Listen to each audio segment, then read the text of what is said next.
The Importance of Being Earnest by Oscar Wilde. First Act.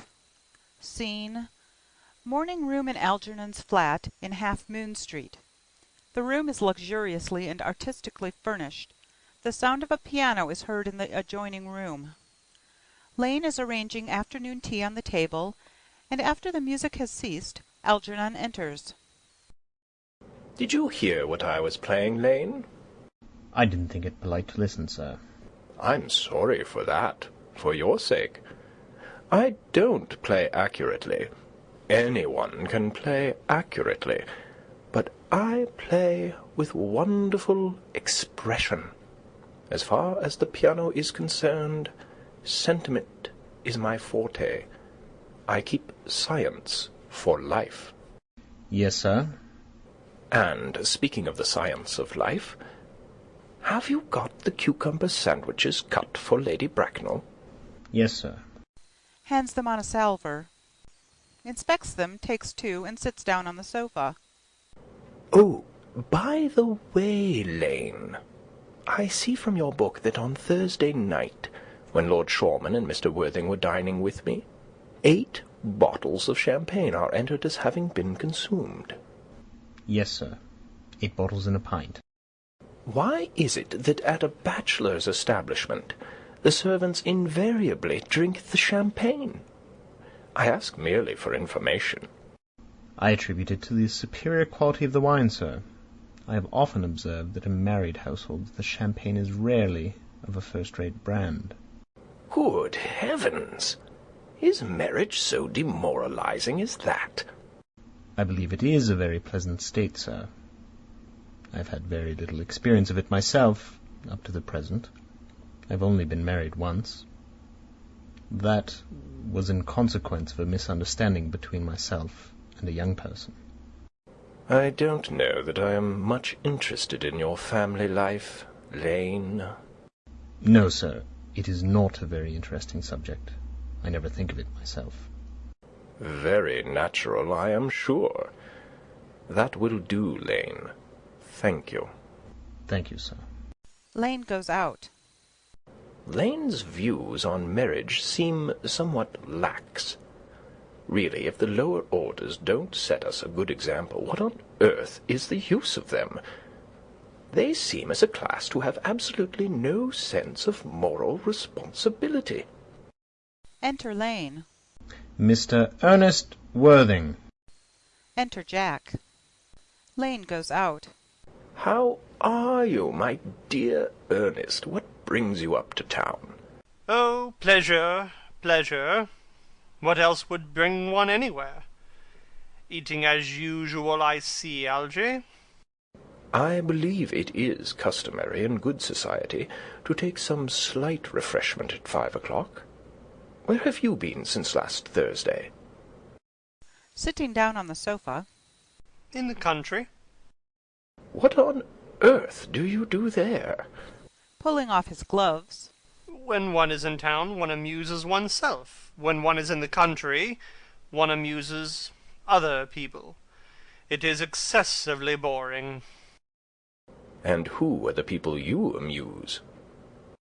Oh, neighbours. Neighbours. Got nice neighbours in your part of Shropshire? Perfectly horrid. Never speak to one of them. How immensely you must amuse them. Goes over and takes sandwich. By the way, Shropshire is your county, is it not? Eh? Shropshire? Yes, of course. Hello? Why all these cups? Why cucumber sandwiches? Why such reckless extravagance in one so young? Who is coming to tea? Oh, merely Aunt Augusta and Gwendolen. How perfectly delightful. Yes, that is all very well, but I'm afraid Aunt Augusta won't quite approve of your being here. May I ask why? My dear fellow, the way you flirt with Gwendolen is perfectly disgraceful. It is almost as bad as the way Gwendolen flirts with you. I am in love with Gwendolen. I have come up to town expressly to propose to her. I thought you had come up for pleasure. I call that business. How utterly unromantic you are. I really don't see anything romantic in proposing. It is very romantic to be in love. But there is nothing romantic about a definite proposal. Why, one may be accepted. One usually is, I believe. Then the excitement is all over. The very essence of romance is uncertainty. If ever I get married, I'll certainly try to forget the fact. I have no doubt about that, dear Algy. The divorce court was specially invented for people whose memories are so curiously constituted. Oh, there is no use speculating on that subject. Divorces are made in heaven. Jack puts out his hand to take a sandwich. Algernon at once interferes. Please, don't touch the cucumber sandwiches. They are ordered specially for Aunt Augusta. Takes one and eats it. Well, you have been eating them all the time. That is quite a different matter. She is my aunt. Takes plate from below. Have some bread and butter. The bread and butter is for Gwendolen. Gwendolen is devoted to bread and butter. Advancing to table and helping himself. And very good bread and butter it is, too. Well, my dear fellow, you need not eat as if you were going to eat it all. You behave as if you were married to her already. You are not married to her already, and I don't think you ever will be. Why on earth do you say that? Well, in the first place, girls never marry the men they flirt with. Girls don't think it right. Oh, that is nonsense. It isn't. It is a great truth. It accounts for the extraordinary number of bachelors that one sees all over the place. In the second place, I don't give my consent. Your consent? My dear fellow, Gwendolen is my first cousin, and before I allow you to marry her, you will have to clear up the whole question of Cecily. Rings bell. Cecily? What on earth do you mean? What do you mean, Algy, by Cecily? I don't know anyone of the name of Cecily. Enter Lane. Bring me that cigarette case Mr. Worthing left in the smoking room the last time he dined here. Yes, sir. Lane goes out. Do you mean to say that you've had my cigarette case here all this time? I wish to goodness you would let me know. I've been writing frantic letters to Scotland Yard about it. I was very nearly offering a very large reward. Well, I wish you would offer one. I happen to be more than usually hard up. There is no good offering a large reward now that the thing is found. Enter Lane with the cigarette case on a salver. Algernon takes it at once. Lane goes out. I think that is rather mean of you, Ernest, I must say. Opens case and examines it.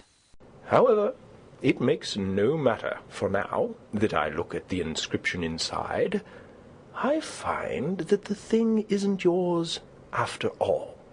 Of course it's mine. Moving to him. You have seen me with it 100 times, and you have no right whatsoever to read what is written inside. It is a very ungentlemanly thing to read a private cigarette case. Oh, it is absurd to have a hard and fast rule about what one should read and what one shouldn't. More than half of modern culture depends on what one shouldn't read. I am quite aware of the fact, and I don't propose to discuss modern culture. It isn't the sort of thing one should talk about in private. I simply want my cigarette case back. Yes, but this isn't your cigarette case. This cigarette case is a present from someone of the name of Cecily, and you said you didn't know anyone of that name. Well, if you want to know, Cecily happens to be my aunt. Your aunt? Yes.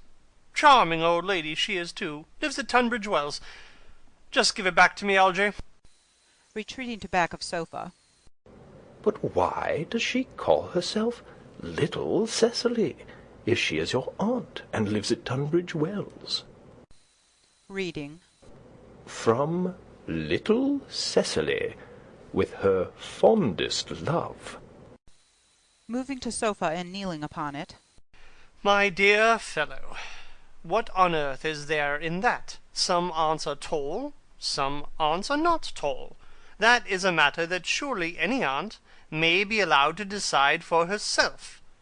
You seem to think that every aunt should be exactly like your aunt. That is absurd. For heaven's sake, give me back my cigarette case. Follows Algernon around the room. Yes, but why does she call you her uncle? From little Cecily, with her fondest love, to her dear Uncle Jack. There is no objection, I admit, to an aunt being a small aunt. But why an aunt, no matter what her size may be, should call her own nephew her uncle, I can't quite make out. Besides, your name isn't Jack at all. It is Ernest. It isn't Ernest. It's Jack. You have always told me it was Ernest. I have introduced you to everyone as Ernest. You answer to the name of Ernest. You look as if your name was Ernest.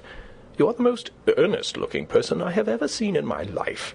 It is perfectly absurd your saying that your name isn't Ernest.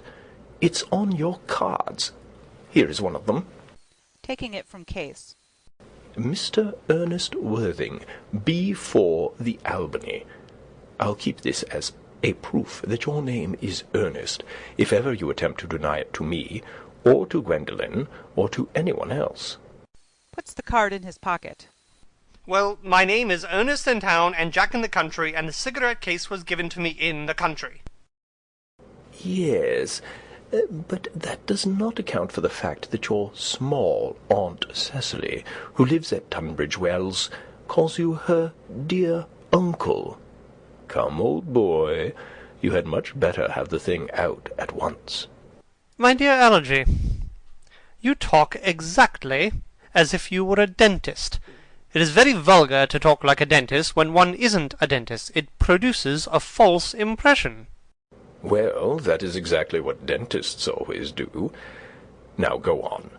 Tell me the whole thing. I may mention that I have always suspected you of being a confirmed and secret Bunburyist, and I am quite sure of it now. Bunburyist? What on earth do you mean by a Bunburyist? I'll reveal to you the meaning of that incomparable expression as soon as you are kind enough to inform me why you are Ernest in town and Jack in the country. Well, produce my cigarette case first. Here it is. Hands cigarette case. Now produce your explanation, and pray make it improbable. Sits on sofa. My dear fellow, there is nothing improbable about my explanation at all. In fact, it's perfectly ordinary. Old Mr. Thomas Cardew, who adopted me when I was a little boy, made me in his will guardian to his granddaughter, Miss Cecily Cardew. Cecily, who addresses me as her uncle for motives of respect that you could not possibly appreciate, lives at my place in the country under the charge of her admirable governess, Miss Prism. Where is that place in the country, by the way? That is nothing to you, dear boy. You are not going to be invited. I may tell you candidly that the place is not in Shropshire. I suspected that, my dear fellow. I have Bunburied all over Shropshire on 2 separate occasions. Now, go on. Why are you Ernest in town and Jack in the country? Oh, my dear Algy, I don't know whether you will be able to understand my real motives. You are hardly serious enough. When one is placed in the position of guardian, one has to adopt a very high moral tone on all subjects. It's one's duty to do so. And as a high moral tone can hardly be said to conduce very much to either one's health or one's happiness. In order to get up to town, I have always pretended to have a younger brother of the name of Ernest, who lives in the Albany, and gets into the most dreadful scrapes. That, my dear Algy, is the whole truth, pure and simple. The truth is rarely pure and never simple. Modern life would be very tedious if it were either, and modern literature a complete impossibility. That wouldn't at all be a bad thing. Literary criticism is not your forte, my dear fellow. Don't try it. You should leave that to people who haven't been at university. They do it so well in the daily papers. What you really are is a Bunburyist. I was quite right in saying you were a Bunburyist. You are one of the most advanced Bunburyists that I know. What on earth do you mean? You have invented a very useful younger brother called Ernest, in order that you may be able to come to town as often as you like. I have invented an invaluable, permanent invalid called Bunbury, in order that I may be able to go down into the country whenever I choose. Bunbury is perfectly invaluable. If it wasn't for Bunbury's extraordinary bad health, for instance, I wouldn't be able to dine with you at Willis's tonight, for I have been engaged to Aunt Augusta for more than a week. I haven't asked you to dine with me anywhere tonight. I know. You are absurdly careless about sending out invitations. It is very foolish of you. Nothing annoys people so much as not receiving invitations. You had much better dine with your Aunt Augusta. I haven't the smallest intention of doing anything of the kind. To begin with, I dined there on Monday, and once a week is quite enough to dine with one's own relations. In the second place, whenever I do dine there, I am always treated as a member of the family, and sent down with either no woman at all, or two. In the third place, I know perfectly well whom she will place me next to tonight. She will place me next Mary Farquhar, who always flirts with her own husband across the dinner table. That is not very pleasant. Indeed, it is not even decent. And that sort of thing is enormously on the increase. The amount of women in London who flirt with their own husbands is perfectly scandalous. It looks so bad. It is simply washing one's clean linen in public. Besides, now that I know you to be a confirmed Bunburyist, I naturally want to talk to you about Bunburying. I want to tell you the rules. I'm not a Bunburyist at all. If Gwendolen accepts me, I'm going to kill my brother. Indeed, I think I'll kill him in any case. Cecily is a little too much interested in him. It is rather a bore. So I'm going to get rid of Ernest, and I strongly advise you to do the same with with your invalid friend who has the absurd name. Nothing will induce me to part with Bunbury, and if you ever get married, which seems to me extremely problematic, you will be very glad to know Bunbury. A man who marries without knowing Bunbury has a very tedious time of it. That is nonsense. If I marry a charming girl like Gwendolen, and she is the only girl I ever in my life that I would marry, I certainly wouldn't want to know Bunbury. Then your wife will. You don't seem to realize that in married life 3 is company and 2 is none. That, my dear young friend, is the theory that the corrupt French drama has been propounding for the last 50 years. Yes, and the happy English home has proved in half the time. Oh, for heaven's sake. Don't try to be cynical. It's perfectly easy to be cynical. My dear fellow, it isn't easy to be anything nowadays. There's such a lot of beastly competition about. The sound of an electric bell is heard. Ah, that must be Aunt Augusta. Only relatives or creditors ever ring in that Wagnerian manner. Now, if I get her out of the way for 10 minutes, so that you can have an opportunity for proposing to Gwendolen, may I dine with you tonight at Willis's? Oh, I suppose, if you want to. Yes, but you must be serious about it. I hate people who are not serious about meals. It is so shallow of them. Enter Lane. Lady Bracknell and Miss Fairfax. Algernon goes forward to meet them. Enter Lady Bracknell and Gwendolen. Good afternoon, dear Algernon. I hope you're behaving very well. I'm feeling very well, Aunt Augusta. That's not quite the same thing. In fact, the two things rarely go together. Sees Jack and bows to him with icy coldness. To Gwendolen.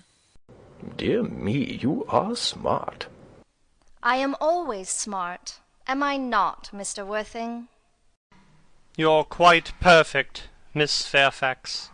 Oh, I hope I am not that. It would leave no room for developments, and I intend to develop in many directions. Gwendolen and Jack sit down together in the corner. I'm sorry if we are a little late, Algernon, but I was obliged to call on dear Lady Harbury. I hadn't been there since her poor husband's death. I never saw a woman so altered. She looks quite 20 years younger. And now I'll have a cup of tea and one of those nice cucumber sandwiches you promised me. Certainly, Aunt Augusta. Goes over to tea table. Won't you come and sit here, Gwendolen? Thanks, Mamma. I'm quite comfortable where I am. Picking up empty plate in horror. Good heavens! Lane! Why are there no cucumber sandwiches? I ordered them specially. There were no cucumbers in the market this morning, sir. I went down twice. No cucumbers? No, sir. Not even for ready money. That will do, Lane. Thank you. Thank you, sir. Goes out. I am greatly distressed, Aunt Augusta, about there being no cucumbers. Not even for ready money. It really makes no matter, Algernon. I had some crumpets with Lady Harbury, who seems to me to be living entirely for pleasure now. I hear her hair has turned quite gold from grief. It certainly has changed its colour, from what cause I, of course, cannot say. Algernon crosses and hands tea. Thank you. I've quite a treat for you tonight, Algernon. I'm going to send you down with Mary Farquhar. She's such a nice woman, and so attentive to her husband. It's delightful to watch them. I am afraid, Aunt Augusta, I shall have to give up the pleasure of dining with you tonight, after all. I hope not, Algernon. It would put my table completely out. Your uncle would have to dine upstairs. Fortunately, he's accustomed to that. It is a great bore, and I need hardly say a terrible disappointment to me. But the fact is, I have just had a telegram to say that my poor friend Bunbury is very ill again. Exchanges glances with Jack. They seem to think I should be with him. It is very strange. This Mr. Bunbury seems to suffer from curiously bad health. Yes, poor Bunbury is a dreadful invalid. Well, I must say, Algernon, I think it's high time that Mr. Bunbury made up his mind whether he was going to live or to die. This shilly-shallying with the question is absurd. Nor do I in any way approve of the modern sympathy with invalids. I consider it morbid. Illness of any kind is hardly a thing to be encouraged in others. Health is the primary duty of life. I'm always telling that to your poor uncle, but he never seems to take much notice, as far as any improvement in his ailment goes. I should be much obliged if you would ask Mr. Bunbury, from me, to be kind enough not to have a relapse on Saturday, for I rely on you to arrange my music for me. It is my last reception, and one wants something that will encourage conversation, particularly at the end of the season, when every one has practically said whatever they had to say, which, in most cases, was probably not much. I'll speak to Bunbury, Aunt Augusta, if he is still conscious, and I think I can promise you he'll be all right by Saturday. Of course, the music is a great difficulty. You see, if one plays good music, people don't listen, and if one plays bad music, people don't talk. But I'll run over the program I've drawn out, if you will kindly come into the next room for a moment. Thank you, Algernon. It is very thoughtful of you. Rising and following Algernon. I'm sure the program will be delightful, after a few expurgations. French songs I cannot possibly allow. People always seem to think that they are improper, and either look shocked, which is vulgar, or laugh, which is worse. But German sounds a thoroughly respectable language, and indeed, I believe, is so. Gwendolen, you will accompany me. Certainly, mamma. Lady Bracknell and Algernon go into the music room. Gwendolen remains behind. Charming day it has been, Miss Fairfax. Pray don't tell me about the weather, Mr. Worthing. Whenever people talk to me about the weather, I always feel quite certain that they mean something else, and that makes me so nervous. I do mean something else. I thought so. In fact, I am never wrong. And I would like to be allowed to take advantage of Lady Bracknell's temporary absence. I would certainly advise you to do so. Mamma has a way of coming back suddenly into her room that I have often had to speak to her about. Miss Fairfax, ever since I met you, I have admired you more than any girl I have ever met, since I met you. Yes, I am quite well aware of the fact, and I often wish that in public, at any rate, you had been more demonstrative. For me, you have always had an irresistible fascination. Even before I met you, I was far from indifferent to you. Jack looks at her in amazement. We live, as I hope you know, Mr. Worthing, in an age of ideals. The fact is constantly mentioned in the more expensive monthly magazines, and has reached the provincial pulpits, I am told. And my ideal has always been to love someone of the name of Ernest.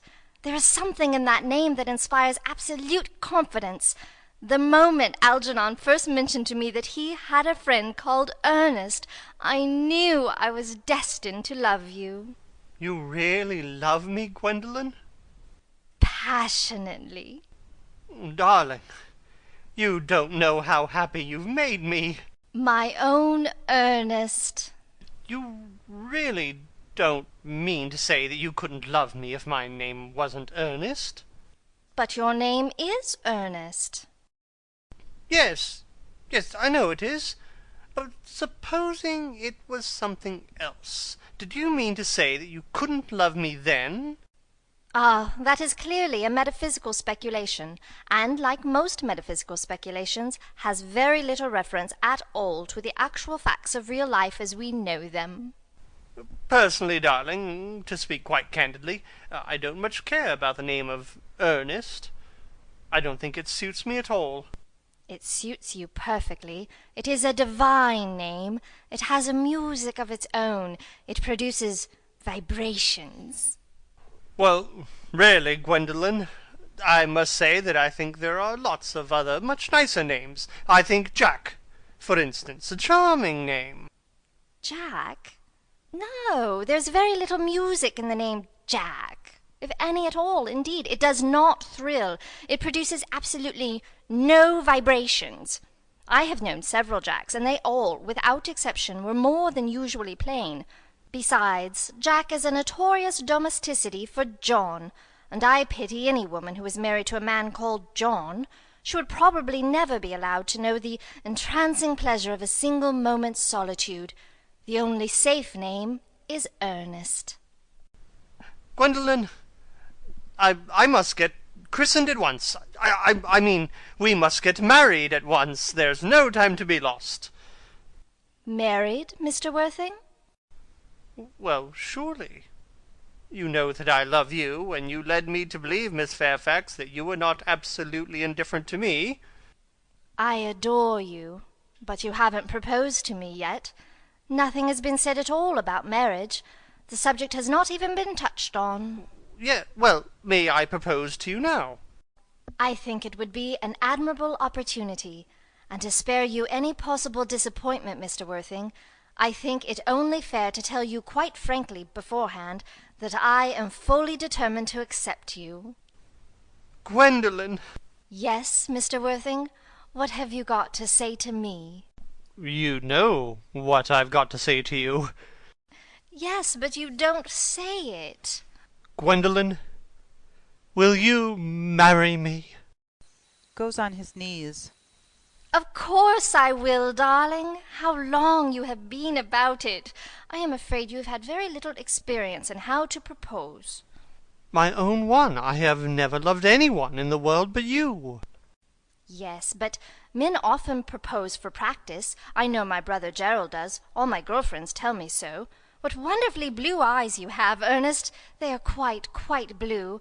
I hope you will always look at me just like that, especially when there are other people present. Enter Lady Bracknell.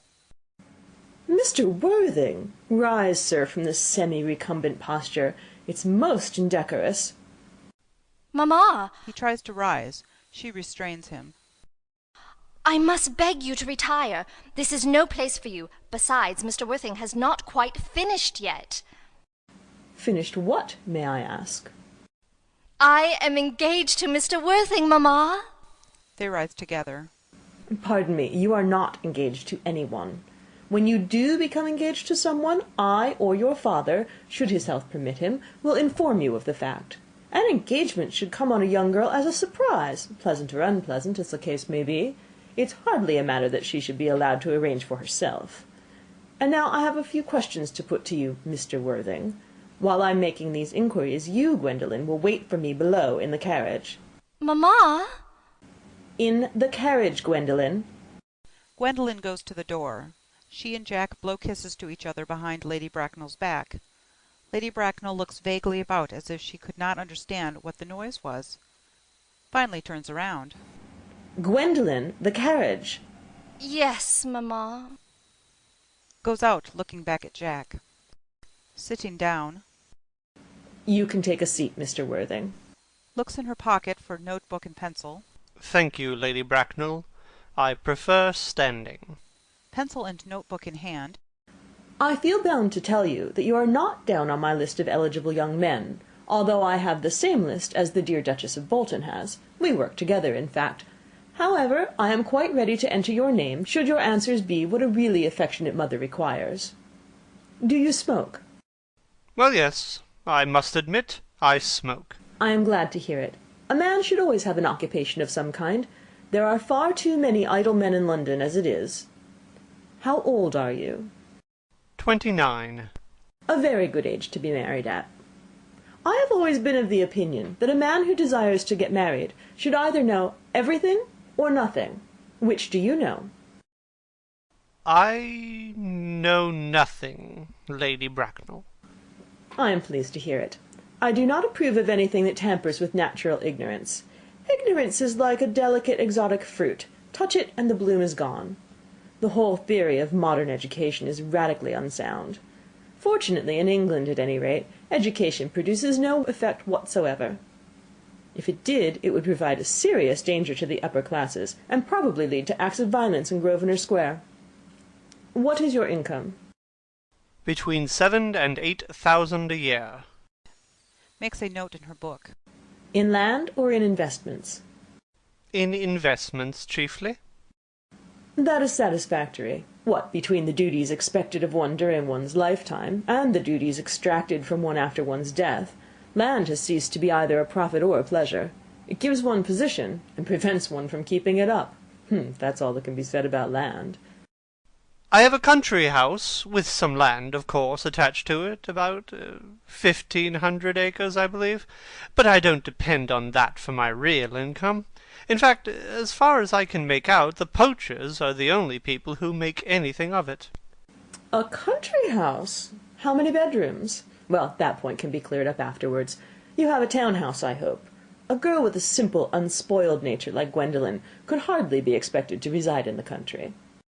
Well, I own a house in Belgrave Square, but it is let by the year to Lady Bloxham. Of course, I can get it back whenever I like at 6 months' notice. Lady Bloxham? I don't know her. Oh, she goes about very little. She is a lady considerably advanced in years. Ah, nowadays that is no guarantee of respectability of character. What number in Belgrave Square? 149.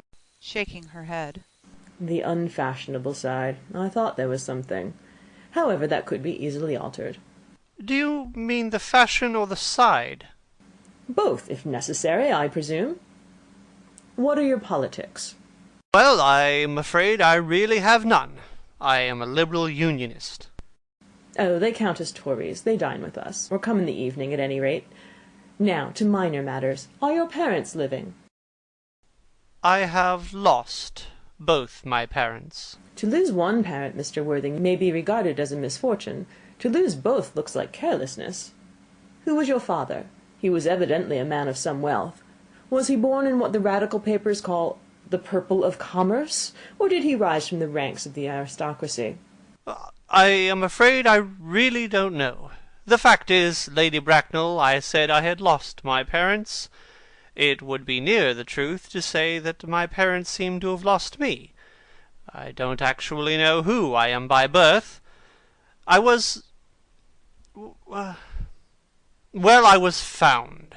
Found? The late Mr. Thomas Cardew, an old gentleman of a very charitable and kindly disposition, found me, and gave me the name of Worthing, because he happened to have a first-class ticket for Worthing in his pocket at the time. Worthing is a place in Sussex. It's a seaside resort.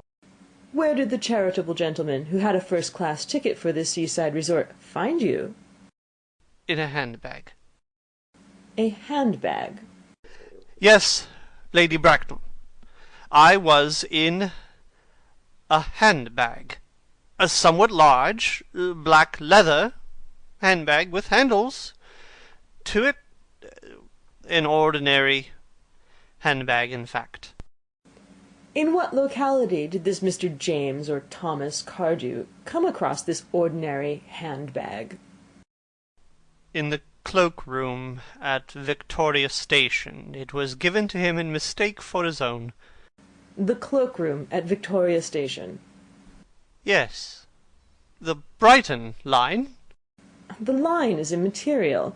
Mr. Worthing, I confess I feel somewhat bewildered by what you've just told me. To be born, or at any rate bred, in a handbag, whether it has handles or not, seems to me to display a contempt for the ordinary decencies of family life that reminds one of the worst excesses of the French Revolution. And I presume you know what that unfortunate movement led to.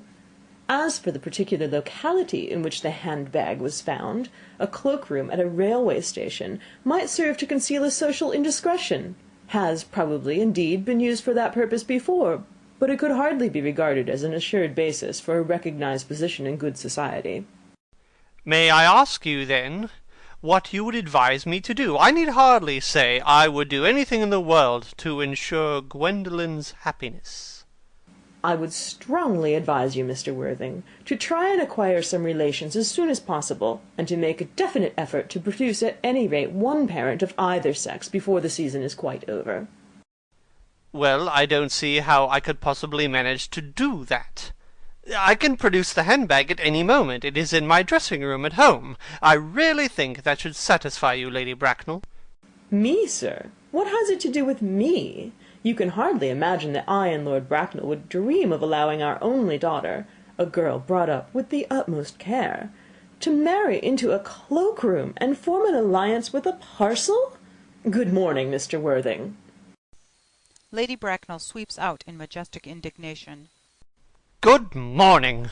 Algernon from the other room strikes up the wedding march. Jack looks perfectly furious and goes to the door. Oh, for goodness sake, don't play that ghastly tune, Algy. How idiotic you are. The music stops and Algernon enters cheerily. Didn't it go off all right, old boy? You don't mean to say Gwendolen refused you? I know it is a way she has. She is always refusing people. I think it is most ill-natured of her. Oh, Gwendolen is as right as a trivet. As far as she is concerned, we are engaged. Her mother is perfectly unbearable. Never met such a gorgon. I don't really know what a gorgon is like, but I'm quite sure that Lady Bracknell is one. In any case, she is a monster without being a myth, which is rather unfair. I beg your pardon, Algy. I suppose I shouldn't talk about your own aunt in that way before you. My dear boy, I love hearing my relations abused. It is the only thing that makes me put up with them at all. Relations are simply a tedious pack of people who haven't got the remotest knowledge of how to live, nor the smallest instinct about when to die. Oh, that is nonsense. It isn't. Well, I won't argue about the matter. You always want to argue about things.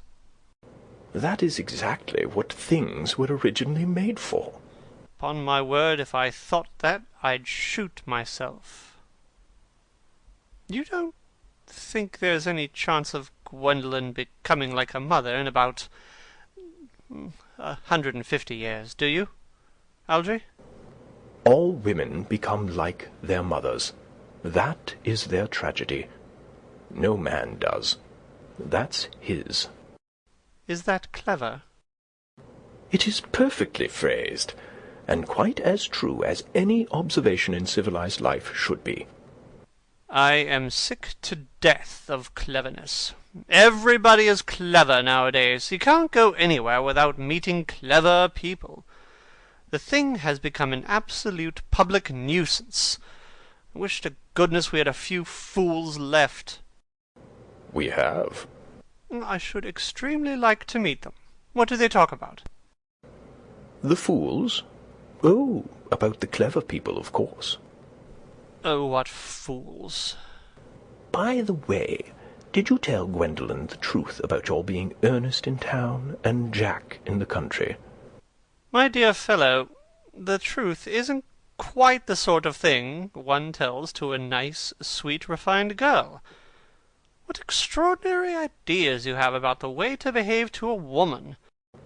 The only way to behave to a woman is to make love to her, if she is pretty, and to someone else, if she is plain. Oh, that is nonsense. What about your brother? What about profligate Ernest? Oh, before the end of the week I shall have got rid of him. I'll say he died in Paris of apoplexy. Lots of people die of apoplexy quite suddenly, don't they? Yes, but it's hereditary, my dear fellow. It's a sort of thing that runs in families. You had much better say a severe chill. You are sure a severe chill isn't hereditary, or anything of the kind? Of course it isn't. Very well, then. My poor brother Ernest, to be carried off suddenly, in Paris, by a severe chill. That gets rid of him. But I thought you said that Miss Cardew was a little too much interested in your poor brother Ernest. Won't she feel his loss a good deal? Oh, that is all right. Cecily is not a silly romantic girl, I am glad to say. She's got a capital appetite, goes long walks, and pays no attention at all to her lessons. I would rather like to see Cecily. I will take very good care you never do. She is excessively pretty, and she is only just 18. Have you told Gwendolen yet that you have an excessively pretty ward who is only just 18? Oh, one doesn't blurt these things out to people. Cecily and Gwendolen are perfectly certain to be extremely great friends.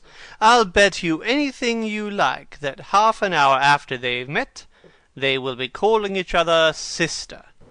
Women only do that when they have called each other a lot of other things first. Now, my dear boy, If we want to get a good table at Willis's, we really must go and dress. Do you know that it is nearly 7? Oh, it's always nearly 7. Well, I'm hungry. I never knew you when you weren't. What shall we do after dinner? Go to a theatre? Oh, no, I loathe listening. Well, let us go to the club. Oh, no, I hate talking. Well, we might trot round to the Empire at 10. Oh, no, I can't bear looking at things. It is so silly. Well, what shall we do? Nothing. It is awfully hard work doing nothing. However, I don't mind hard work when there is no definite object of any kind. Enter Lane. Miss Fairfax. Enter Gwendolen. Lane goes out. Gwendolen, upon my word. Algy, kindly turn your back. I have something very particular to say to Mr. Worthing. Really, Gwendolen, I don't think I can allow this at all. Algy, you always adopt a strictly immoral attitude towards life. You're not quite old enough to do that. Algernon retires to the fireplace. My own darling. Ernest, we may never be married. From the expression on Mamma's face, I fear we never shall. Few parents nowadays pay any regard to what their children say to them. The old-fashioned respect for the young is fast dying out, and whatever influence I ever had over Mamma, I lost at the age of 3. But although she may prevent us from becoming man and wife, and I may marry someone else, and marry often, nothing that she can possibly do can alter my eternal devotion to you. Dear Gwendolen. The story of your romantic origin, as related to me by Mamma, with unpleasing comments, has naturally stirred the deeper fibres of my nature. Your Christian name has an irresistible fascination. The simplicity of your character makes you exquisitely incomprehensible to me. Your town address at the Albany I have. What is your address in the country? The Manor House, Woolton, Hertfordshire. Algernon, who has been carefully listening, smiles to himself and writes the address on his shirt cuff, then picks up the railway guide. There is a good postal service, I suppose. It may be necessary to do something desperate. That, of course, will require serious consideration. I will communicate with you daily. My own one. How long do you remain in town? Till Monday. Good. Algy, you may turn around now. Thanks, I've turned round already. You may also ring the bell. You will let me see you to your carriage, my own darling? Certainly. To Lane, who now enters. I will see Miss Fairfax out. Yes, sir. Jack and Gwendolen go off. Lane presents several letters on a salver to Algernon. It is to be surmised that they are bills, as Algernon, after looking at the envelopes, tears them up. A glass of sherry, Lane. Yes, sir. Tomorrow, Lane, I'm going bunburying. Yes, sir. I shall probably not be back till Monday. You can put up my dress clothes, my smoking jacket, and all the Bunbury suits. Yes, sir. Handing sherry. I hope tomorrow will be a fine day, Lane. It never is, sir. Lane, you're a perfect pessimist. I do my best to give satisfaction, sir. Enter Jack. Lane goes off. There's a sensible, intellectual girl. The only girl I ever cared for in my life. Algernon is laughing immoderately. What on earth are you so amused at? Oh, I'm a little anxious about poor Bunbury, that is all. If you don't care, your friend Bunbury will get you into a very serious scrape one day. I love scrapes. They are the only things that are never serious. Oh, that's nonsense, Algy. You never talk anything but nonsense. Nobody ever does. Jack looks indignantly at him and leaves the room. Algernon lights a cigarette, reads his shirt cuff, and smiles. End of Act 1.